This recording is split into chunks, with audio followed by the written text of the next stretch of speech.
What is going on, everyone? So, another night of playoff basketball in the books. The New York Knicks are victorious against the Indiana Pacers, and they take a 2-0 lead on this series as they head to Indiana. Indiana is playing with their season on their line in on the line in game 3. I mean, you go down 3-0, and no team has ever come back from that. They are done if they lose their next game. So yeah, let's get right into these stats. Let's get right into it. As we know, the Knicks were on fire tonight. Their starting five was insane. However, there are some questions that we will get into in a second after we go over each player's performance. So, OG Anunoby, I mean, when he was in, he was cooking. He had 28. Like, he was in his bag tonight. I mean, he was making plays on both ends, efficient as well, hitting his threes. He was big, helping the Knicks get back in this game because they were down. What was it? They were down like 10 at half, and then Anunoby starts cooking threes, and they start coming back in this game. And we have Isaiah Hartenstein. He was cooking as well, plus 21. That is awesome for Hartenstein. He had 12 rebounds and he had 8 assists. I mean, this dude had a near triple double. He had 14, 12, and 8. That's really good. And he had 4 offensive rebounds to go with that. So shout out Hartenstein. I mean, he's the one who gets talked about the least out of the starting five, but he was fantastic tonight. He really helped the Knicks punch home a win tonight. And then we've got the man, Jalen Brunson. Sorry, I'm blocking him in the photo, and my chair's blocking him too. Villanova championship photo. But Jalen Brunson, he got hurt in the second quarter, and it was not looking good. I mean, he didn't come back for the rest of the second quarters, which was bad. And I was like, uh-oh, this could be the end of the Knicks season. I mean, if Brunson doesn't come back, in my opinion, the Knicks don't win this game. I mean, he was in his bag tonight. He only had 5 assists, but he was an absolute game changer. He had 29 points in 32 minutes. And my God, was he hitting buckets down the stretch like he always does.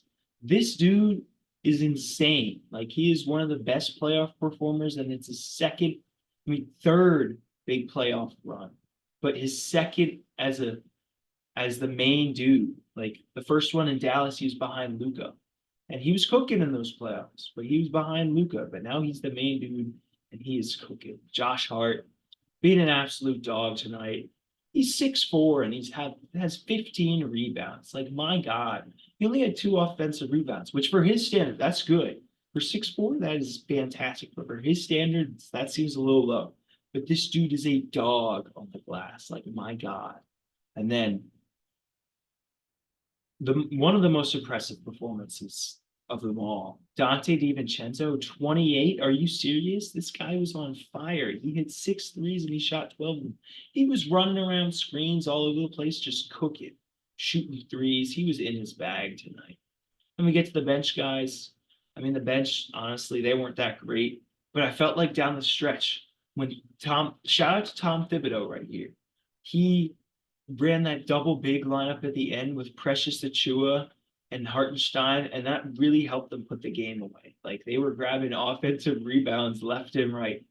A guy that was been a little quiet this playoffs outside of the first game against the Sixers, Deuce McBride. I thought he would be doing more this playoffs, but he's been kind of quiet.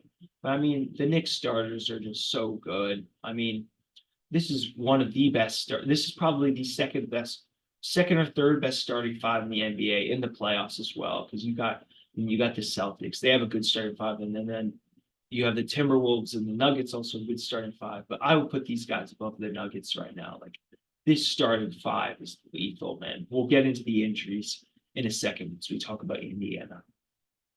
Indiana, they had this. I thought they were going to win this game. I mean, they were up 10. You have the Brunson and then you have the Anunoby injury, but they just cannot come away with the win here. Siakam, mediocre performance from Siakam, I would say. He gave you 14, but he was just kind of a guy out there. Like, he had that one good fadeaway where someone was right in his face, but like, Siakam was just kind of mediocre tonight, I feel like. Then you have Neesmith. I mean, Neesmith's a dog, but he wasn't really giving you much. Turner, just an awful game from Miles Turner. I mean, only 7 rebounds, and like, this dude, he was just bad tonight. But Nemhard and Halliburton, they were good tonight. Halliburton had a big bounce back game because he was awful in that game one. He only had 6 points. He was passing up shots. I mean, he only had 6 shots. You can't have that as your best player. And then tonight, very efficient, passed the ball very well, only had 2 turnovers. He had 9 assists. Halliburton was good tonight. He's not the reason you lost this game. Nemhard also had a solid game. Shoot 7 for 9. Can't complain about that. Yeah, but the thing that really, in my opinion, lost the game for the Pacers, why weren't these bench guys in the fourth quarter? Like Obi Toppin had, like, look at these, compare these plus minuses. Not a single Pacers starter is plus in plus minuses, but all the bench guys are. Like, at least some of these guys should have gotten more run in the fourth. Like TJ McConnell getting pulled from this game, that cost them the game right there. Shepard was good. He was hitting 3 for 4 from three, and I mean he's one of their best defenders as well. Like you gotta play these. And Obi Toppin, he had 20, but you weren't playing him in the fourth. Like, come on, what are we doing? We gotta have these guys in the game in the fourth. I mean, they were cooking. McConnell dishing out 12 assists. Like, how can you sit this guy in the fourth? He was in his bag. I mean, McConnell's just a straight up dog. I think that lost them the game. Like, in my opinion, at the end you go small and you play McConnell or Shepard. And I mean, Siakam was just a guy. I mean, you could sit Neesmith and Turner, and you could play McConnell and Shepard in that game because I mean they're at least going to give you some dog. I know Neesmith's a dog, but these are dogs that are delivering. Or even Toppin. I mean, you could have played McConnell and Toppin and Siakam. You could have ran that for your Toppin and Siakam for your bigs. I mean, you just could. Miles Turner wasn't giving you much at all tonight. I know Siakam wasn't delivering either. I mean, you could even run Toppin at center as well, but like they weren't giving you much. How you can't blame Halliburton for this. You can blame him for game one, but you can't blame him for game two. I don't know if the Pacers can come back from down 2-0. Like for the Sixers, it took an Embiid 50 piece to keep them alive. I respect the hell out of Halliburton. He is a damn good player, but I don't know if he can drop 50 in a playoff game like that. And I mean, the Knicks are just total dogs. However, if there's one thing to get the Pacers back in this game, it's injuries. Brunson, he hurt himself earlier in the game. It was his leg. And then Anunoby, of course, with the hamstring late in the game. That's going to be big because Anunoby's their best one on like just defender in general, actually, I would say. And if you're without him, that's big because the Pacers are a big offensive team. I mean, they cook. They cook. They are one of the best offensive teams in the playoffs. But like, if you don't have Anunoby, Brunson's going to play through. He's a warrior, but I don't know what kind of production Anunoby can give you with that hamstring injury. I don't know what he can give you. So that might be trouble. I think the Knicks could still win this series, especially if they take one in Indiana. Then I would say it's practically wraps. But I don't know if the Knicks can do it going forward. I mean, let's look forward now. So let's talk about the Knicks because they're up 2-0 against the Celtics. I don't just because the Knicks starters play so much every single game. Their starting unit is insane. Like if there's one starting unit in the East that can beat the Celtics, it's the Knicks. I mean, you have Brunson, Hart, Anunoby, maybe Hartenstein, and DiVincenzo. Like that is the only starting unit that can compete with these Boston guys. But the issue is Boston starters, you look at these minutes that they play, and like 35, 27, 36, 33, 34. Then you look at the Knicks. Anunoby got pulled, but he usually plays like 40. 39, Brunson had the injury as well. So you have 39, 48, 44. It's like these guys are consistent. I know this game was different because of injuries. These guys are consistently getting more time and they play so hard. So I think by the time they get to the Celtics, they're just going to be out of gas and they're not going to be able to they're going to be able to compete. Don't get me wrong, but by game 5, they're going to be totally out of gas, and it's going to be so hard for them to compete in this series when you can just pull Tatum and still get the same amount of production.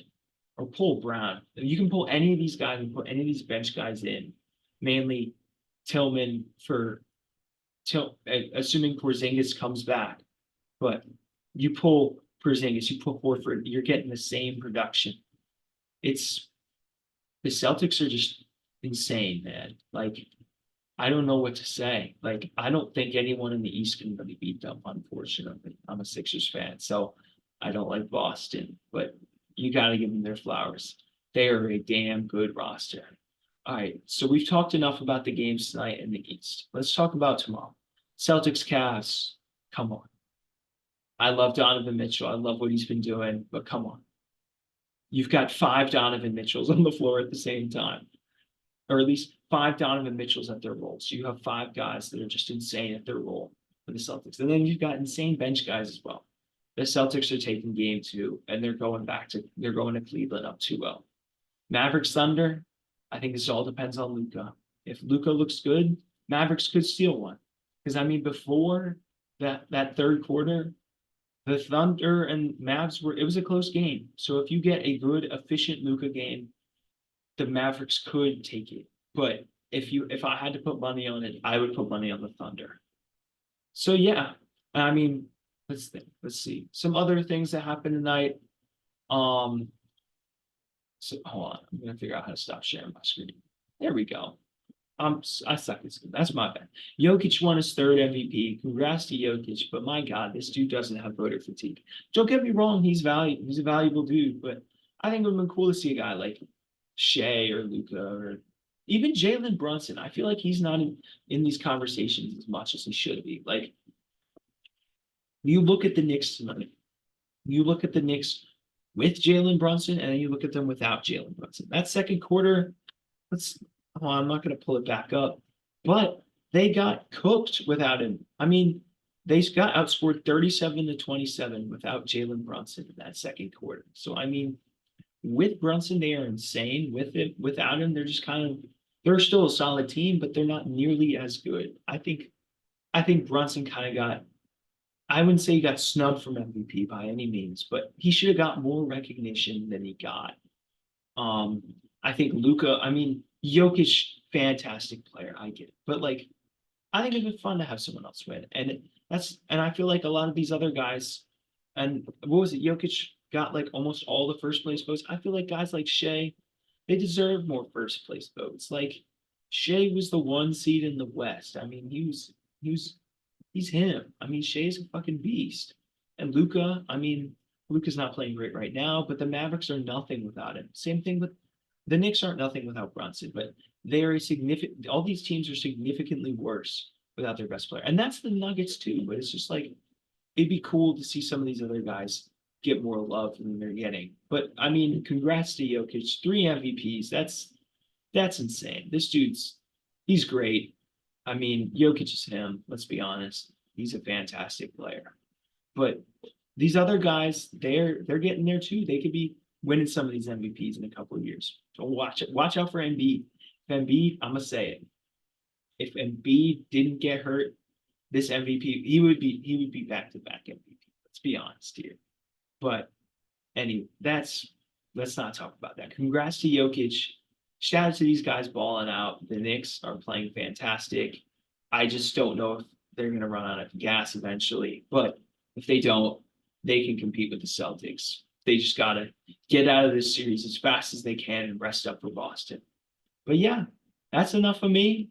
I'm just a yapper who don't know ball. Peace, y'all.